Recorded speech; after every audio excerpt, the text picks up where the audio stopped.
Bienvenue dans Charisme. Je suis le pasteur Serge Ndala, votre coach, votre mentor, votre prédicateur. C'est phénoménal et l'onction en cet endroit, elle est phénoménale. Et les paroles que vous allez écouter ce soir viennent tout droit du ciel. Et Dieu les a placées dans mon cœur. Et pendant que je vais vous les communiquer, vous sentirez une joie indescriptible. Vous sentirez un amour incommensurable. Parce que sa présence sera extraordinaire dans votre vie. Laisse-moi t'emmener dans une profondeur de la parole de Dieu pour découvrir non seulement les richesses qui sont dans le royaume de Dieu, mais aussi la puissance de Dieu qui est cachée derrière. Et en retrouvant ces choses-là, tu ne seras plus une personne ordinaire. Tu transformeras ta génération, tu l'impacteras. Et ta vie ne sera pas pareille. Reste branché. Et dans quelques minutes, je reviendrai pour parler avec toi. Parler des choses qui concernent ta vie. Que Dieu vous bénisse.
Bienvenue encore une fois dans votre programme Charisme.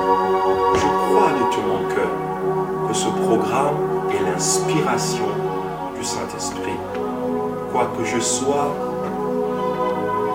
où que je puisse être, avec qui je puisse être, je crois que je marche toujours avec le Seigneur dans ma vie. Et il m'a mandaté, il m'a oint pour vous parler de sa parole. Je crois que votre destinée est tellement grande qu'il vous faut quelqu'un qui vous sert de gâchette pour déclencher toutes les énormes potentialités que Dieu a mis dans votre vie. Je suis le pasteur Serge Ndala et l'onction est juste phénoménale parce que les paroles que vous allez écouter vont faire exploser votre cœur dans les perspectives de l'amour de Dieu. Lorsque vous allez écouter ces paroles, vous ne serez plus la même personne. Je vous le garantis, sous l'onction du Saint-Esprit. Je crois que vous êtes dans une saison de votre vie où vous avez besoin d'entrer en profondeur dans les choses spirituelles. Car seules les choses spirituelles peuvent créer des choses physiques. La Bible dit, tout a été créé par la parole de Dieu. La parole de Dieu a la capacité de créer des choses. Et j'aime le dire à tous ceux qui nous suivent, qui suivent notre ministère, et partout dans le monde où nous allons, en Amérique du Nord, en Europe, en Afrique, que la vérité pas besoin du mensonge pour être soutenu. La vérité finit toujours, comme disent les humains, finit toujours par triompher. Et la parole de Dieu est la vérité. Jésus est la vérité. Et la vérité est que vous êtes appelés par Dieu. Et peu importe où vous allez vous trouver, où vous vous trouvez en ce moment, je ne sais pas dans quelle situation vous êtes, mais je suis sûr que vous avez un destin, que vous avez un appel dans votre vie et que Dieu vous a appelé à conquérir les nations. J'ai été chargé, mandaté par le ciel de vous dire et de vous poindre ce soir à travers cette émission. Gloire à Dieu pour la technologie, l'Internet, la télévision satellitaire et tous ces moyens, les réseaux sociaux que nous utilisons pour faire avancer le royaume de Dieu.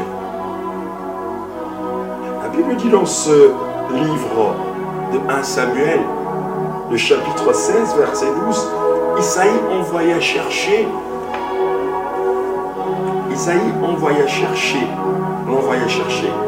Or il était blond, avec des beaux yeux, une belle figure.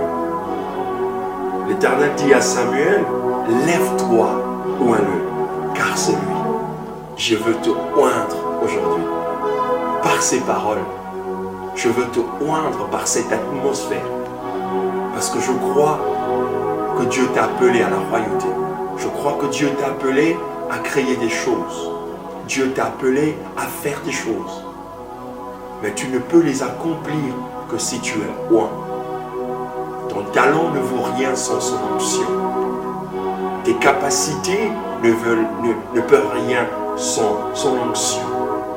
Et la Bible dit que Samuel prit la corne d'huile et l'oignit au milieu de ses frères. L'Esprit de l'Éternel saisit David.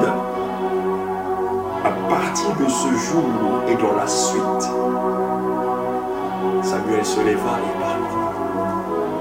L'Esprit de l'Éternel saisit David. Il y a certaines choses qui nous différencient des autres. Notre talent nous aide à nous différencier des autres. Dans le livre Les Évangiles, Jésus parle de cette parabole où il a remis des talents, de ce maître qui a remis des talents à ses serviteurs. À un, il en a remis 5, à un autre 3, et à une bonne personne, un seul talent. La Bible dit c'est lui qui est le maître du temps et des circonstances. C'est lui qui fait grâce à qui il veut et miséricorde à qui il veut.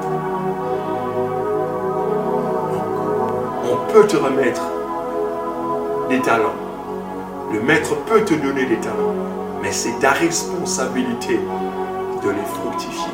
Donc on peut voir que celui qui décide de qui peut avoir quoi, ce n'est pas nous, ce n'est ni par nos efforts, mais Dieu nous donne des talents. Et je suis venu te dire, ne regarde pas, ne focalise pas ton regard sur les autres. Parce que lorsque tu focalises ton regard sur ce qu'il te manque, tu perds la raison. Tu perds la raison de ton existence. Lorsque tu regardes ce qui te manque et tu plonges ton regard, ce que les autres ont, il y a la frustration qui va naître en toi. Et celle-ci peut faire naître la jalousie. Figurez-vous que les frères de Joseph, lorsque Joseph leur parle de sa vision, il leur dit, je vois des étoiles qui tombent, qui s'abaissent devant le soleil. En réalité, par ce songe, par cette révélation, Joseph était en train de dire à ses frères que vous aussi vous êtes des stars, des étoiles. Mais parce que la jalousie avait déjà gangréné, s'était implanté dans le cœur de ses frères, ils ne pouvaient que focaliser leur regard sur la grande star ou le grand soleil qui était en train de briller, qui était Joseph. Alors vous comprendrez qu'ils ont oublié forcément que eux aussi ils pouvaient briller. Et l'erreur que plusieurs font dans la vie, que ce soit dans les milieux professionnels, que ce soit dans les relations, que ce soit dans le ministère, que ce soit dans les business, ils pensent qu'en tuant une personne talentueuse, que ce talent va forcément venir dans leur vie. C'est une erreur gravissime de penser à ça. Pensez à vous. Pensez à ce que Dieu vous a donné. Réalisez au maximum les potentiels, les capacités infinies que Dieu a mis en vous et par sa puissance. Le talent vous différencie des autres. La grâce et la faveur aussi vous différencient des autres. Dieu a choisi David. Il ne l'a pas voulu, ce jeune homme qui était loin. D'ailleurs, si nous pouvons faire une parenthèse, ce n'est pas un hasard que David se retrouvait dans la forêt avec les bêtes. À son âge, normalement, selon les traditions juives, il devait rester à côté de son père. Et ses frères aînés devaient être avec les bêtes. Ça veut dire qu'il y avait un vice de fonctionnement. Il y avait un dysfonctionnement dans cette famille. Que le plus jeune, rappelez-vous, Joseph était le plus jeune, il restait avec son père. Et David, le plus jeune, il était chez les bêtes. Donc, nous n'allons pas entrer dans les courants théologiques pour expliquer cela. C'est une parenthèse pour dire, cet homme, ce jeune garçon, il était beau. Mais il avait des yeux. Il était blond, il était beau. Mais on a concentré sa beauté dans un espace qui n'était pas son espace. Mais cependant, comme il était talentueux, il est resté dans son coin, développer ses capacités. Il n'a pas attendu d'avoir un public pour gagner contre l'ours et le lion. Mais il a travaillé.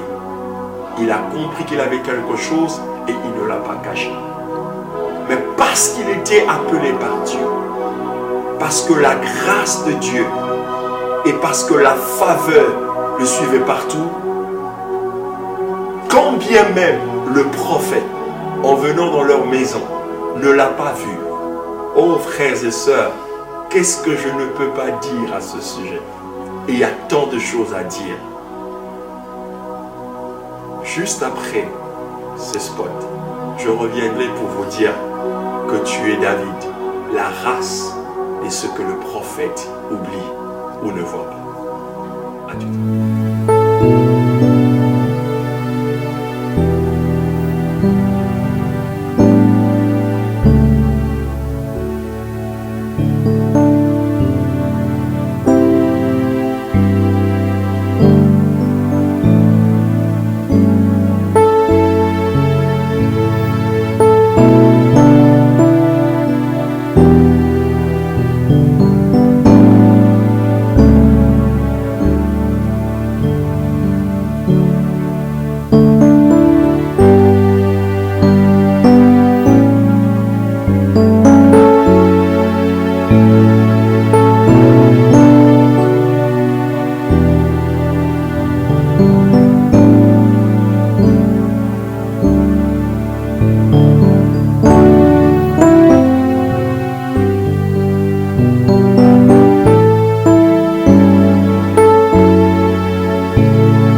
Extraordinaire révélation de la part du Saint-Esprit. Quelle extraordinaire révélation. c'est une joie immense de partager ces choses avec vous. Le prophète Samuel arrive dans la maison de cet homme qu'on appelle Isaïe, ordonné par Dieu d'aller oindre le nouveau roi d'Israël, parce que le poste royal est devenu vacant. Saül, qui a déshonoré Dieu, est repoussé par Dieu. J'ouvre une parenthèse pour dire à quelqu'un, il y a un poste vacant pour toi. Parce que celui qui l'occupait jusque-là n'était qu'un choix provisoire de Dieu. Mais tu en es le définitif. C'est extraordinaire. C'est extraordinaire de ne rien savoir pendant que tout est prévu. Voici que cet homme arrive dans la maison d'Isaïe. Avec toute l'autorité qu'on lui connaît, la notoriété qui est liée à son ministère. Après plusieurs tentatives, il essaye même de moindre celui qui n'était pas prévu par Dieu. Mais voici que le prophète n'arrive pas à déceler, à voir dans son œil prophétique celui qui a été appelé par Dieu. Et pendant qu'il s'apprête à partir, certainement déçu dans son cœur, de ne pas avoir vu le prochain roi d'Israël, l'Éternel, l'interpelle dans son cœur. Et il pose la question à cet homme. Sont-ils là, tous tes fils? Est-ce qu'il n'y en a pas d'autres? C'est amazing, comme on dit en anglais. C'est fabuleux de voir que des fois, la personne pour laquelle les choses sont destinées n'est pas au courant. Et voilà que cet homme dit qu'on a appelé. C'est pourquoi je disais tout à l'heure, la grâce de Dieu, la faveur de Dieu ira te chercher là où tu es. Je ne sais pas dans quel coin tu te caches en ce moment, dans quelle bergerie tu te retrouves, dans quel job tu es. Mais j'aimerais te dire avec certitude et assurance dans mon cœur que là où tu es n'est pas ta place. Il y a meilleur que ça. Peut-être que la région dans laquelle tu te retrouves en ce moment n'est pas la tienne. Peut-être que le job, le travail que tu es en train d'en faire en ce moment n'est qu'un moment de passage. Et après toi, parce que tu vas entrer dans la saison royale, la saison où l'onction de ton destin va être déployée sur toi. Et lorsque David arrive, il trouve tout le monde propre. Parce que lorsque le prophète arrivait dans la ville, les gens se purifiaient, se préparaient. David trouve que tout le monde est propre, bien vêtu, bien préparé. Il était le seul qui ne sentait pas bon. Il était le seul qui ne comprenait pas ce qui se passait. Mais cependant, tout ce qui se passait était fait en son honneur. Pendant que je suis en train de te parler, il y a des choses qui se préparent dans un coin, dans une entreprise, dans une famille, un mariage, une bénédiction, une grâce spéciale. Cependant, tu n'en sais rien. Dieu utilise des fois des gens sans ambition. Oui, je le dis. Ce n'était pas l'ambition de David. Il a montré le courage et a assumé avec bravoure, avec loyauté, les devoirs qui étaient siennes dans sa famille. Et Dieu a regardé le fond de son cœur et Dieu lui a prédestiné à faire ces choses. Il ne s'est pas battu corps et âme. Il a saisi l'opportunité qui lui a été donnée par le ciel. de devenir le roi le plus extraordinaire qu'Israël n'a jamais connu. C'est l'onction qui est venue sortir son courage. C'est l'onction qui est venue donner une autre couleur à sa musique. C'est l'onction qui est venue le rendre capable de devenir le roi. David était un roi sans couronne. La Bible dit l'onction l'a saisi. Dès ce jour, je prie que l'onction de ta mission, l'onction de ton destin, l'onction qui est liée à ta grâce et à ta faveur, te saisisse. Et lorsque l'onction te saisit, tu ne fais plus les choses que tu veux faire. Tu ne vas plus aux endroits que tu veux aller, parce que c'est cette onction qui désormais te conduit. Et l'onction vient marquer la différence de ton talent, de ton destin, de ton appel. Oh, je crois fermement de tout mon cœur que David n'était plus la même personne et tu ne seras plus la même personne. Voici que cet homme ne pouvait plus échapper à son destin. Même quand il ne le voulait plus, l'onction de Dieu le retenait et le transformait. Et c'était l'onction royale. Mais pendant que l'onction est sur lui, David n'a pas encore de couronne. David n'a pas encore un peuple. David n'a pas encore un territoire. Et David n'a pas encore de gouvernement. Ces 4 éléments constituent, en droit constitutionnel, c'est des éléments majeurs pour que tu deviennes un État.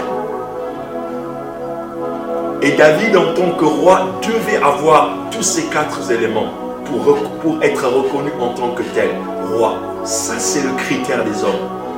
Les hommes doivent te voir avec un territoire. Les hommes doivent te voir avec un gouvernement. Les hommes doivent te voir avec une couronne et un trône pour confirmer ta royauté. Mais cela ne sont pas les critères de Dieu. Lorsque Dieu t'a oint, Dieu te reconnaît comme un roi, même sans couronne. Alors je t'ordonne, toi qui m'écoutes, toi qui es de la race de David, toi que les prophètes des fois ignorent ou oublient parce qu'ils n'ont pas eu toutes les informations nécessaires concernant ta vie. D'ailleurs, la Bible dit que nous connaissons en partie et nous prophétiserons en partie. Raison pour laquelle David n'a pas été perçu dans l'optique prophétique de Samuel. Je sais que des fois tu es attristé lorsque dans une saison tu n'as ni songe, ni rêve, ni parole venant d'un grand homme de Dieu ou dans une église ou un frère et une sœur. Mais tu dois regarder au plus profond de toi et voir qu'il y a des choses extraordinaires. Alors tu es de la race des fois que les prophètes ne voient pas et personne ne te voit venir. Parce que la Bible dit qu'on l'a oint au milieu de ses frères. Viens tel que tu es. Toi qui me suis en ce moment, toi qui te dis, je suis sale, je suis indigne. Dieu ne travaille pas avec des personnes dignes. Il prend les indignes et il les rend dignes. Dieu ne travaille pas avec des personnes qualifiées d'avance. Il travaille avec des gens qui ne sont pas qualifiés et il les rend capables par son onction. Viens tel que tu es, parce qu'en toi je vois des trésors énormes. Je vois des richesses extraordinaires, même si tu n'as pas l'éclat d'un ange ou l'apparence d'un archange. Mais tu brilles plus que le soleil, parce que celui qui est en toi est plus fort que celui qui est dans le monde. Alors je prie à travers ces images que l'onction de Dieu te transforme en une autre personne et que tu comprennes et que tu saisisses la paix de Dieu aujourd'hui dans ta vie. Tu es appelé à vivre, à manifester la royauté.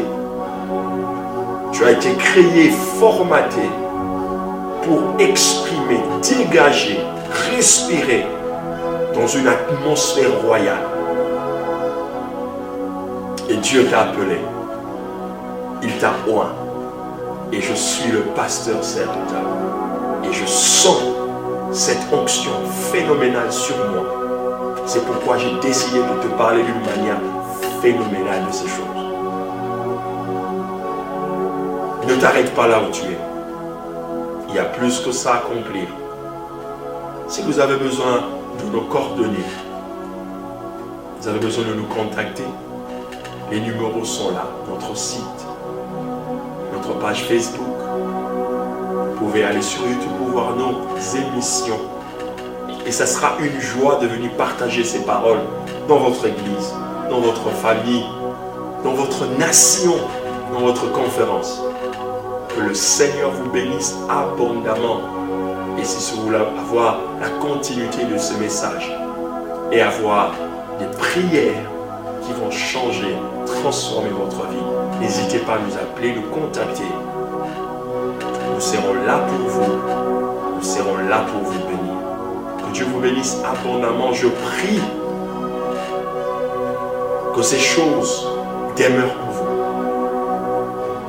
Qu'elles prennent place dans votre cœur et dans votre âme et dans votre esprit. Et que vous vous rappelez que Dieu est avec vous. Ainsi, vous accomplirez des choses extraordinaires. Que l'onction du phénoménal repose sur vous. Dans le nom de Jésus. Soyez bénis.